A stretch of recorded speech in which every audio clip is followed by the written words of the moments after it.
மறுமையின் உயர்ந்த லட்சியமாக இருக்கக்கூடிய சுவனத்தை அடைவதற்கு மரணத்தை தவிர வேறு எதுவும் தடையாக இருக்காது.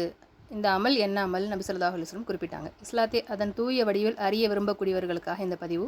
அஸ்ஸலாமு அலைக்கும் வரஹ்மத்துல்லாஹி வபரகாத்துஹு. நபி ஸல்லல்லாஹு அலைஹி வஸல்லம் சொல்கிறாங்க, கடமையான ஒவ்வொரு தொழுகை, அதாவது ஃபர்லான 5 வேளை தொழுகை இருக்கு இல்லையா, அதுக்கு பிறகும் யார் ஆயத்துல் குர்சியை ஓதுகிறாங்களோ அவங்களுக்கு சொர்க்கம் செல்வதற்கு மரணம் தான் தடை, வேறு எதுவுமே இல்லை. ஈஸியாக அவங்க சொர்க்கத்துக்கு நுழைஞ்சிடலாம் இந்த அமலை தொடர்ந்து செஞ்சாங்க அப்படிங்கிற விஷயத்த சொல்லி காட்டுறாங்க. அல்லாஹ் தஆலா ஏன் இவ்வளோ சிறப்பாக இந்த ஆயத்து கொடுத்துருக்கான் அப்படின்னு சொன்னால், 2வது அத்தியாயம் 255வது வசனமாக அல்லாஹ் சொல்கிறான். ரொம்ப எளிமையான வசனம், மரணம் செஞ்சுட்டு நம்ம ஓதிட்டோன்னு சொன்னால் ஈஸியாக இருக்கும். அல்லாஹு லா இலாஹ இல்லாஹுல் ஹய்யுல் கய்யூம் லா தஅஹுதுஹு சினத்துன் வலா நௌம் லஹு மா ஃபிஸ் ஸமாவாதி வ மா ஃபில் அர்ல் மன் அல்லதி யஷ்ஃபஉ இன்தஹு இல்லா பிஇذنஹி யஅலமு மா பைன ஐதீஹிம் வ மா கல்ஃபஹும் வலா யுஹீதுன பிஷைஇன் மின் இல்மிஹி இல்லா பிமா ஷாஅ வஸிய குர்சியுஹு ஸமாவாதி வல் அர்ல் வலா யஊது ஹிஃப்லுஹுமா வ ஹுவல் அலியுல் அலீம். அவ்வளோ ஒரு அர்த்தம் பொதிந்த ஒரு வசனமாக அல்லாஹ் அவனுடைய சிறப்பை பற்றி ரத்தின சுருக்கமாக அல்லாஹ் தஆலா அந்த ஒரு வசனத்தில் சொல்லி காட்டுறான்.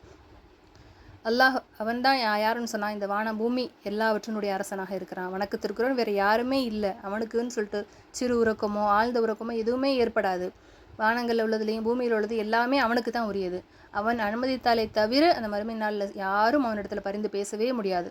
மனிதர்களுக்கும் சரி எல்லாருக்கும் அவர்களுக்கு முன்னாடியும் பின்னாடி இருக்கிறது அவன் அறியக்கூடியவனாக இருக்கான். அவன் அறிந்த அவன் ஞானத்துக்கு உட்பட்ட அந்த விஷயங்களில் எதையும் மனிதர்களாலேயோ யாராலேயும் அறியவே முடியாது, அவன் நாடினாலே தவிர. அவனது அர்ஷ் வானங்களையும் பூமியையும் உள்ளடக்கியதாக இருக்கும். இன்னும் இந்த இரண்டையும் காப்பது அவனுக்கு சிரமம் இல்லை.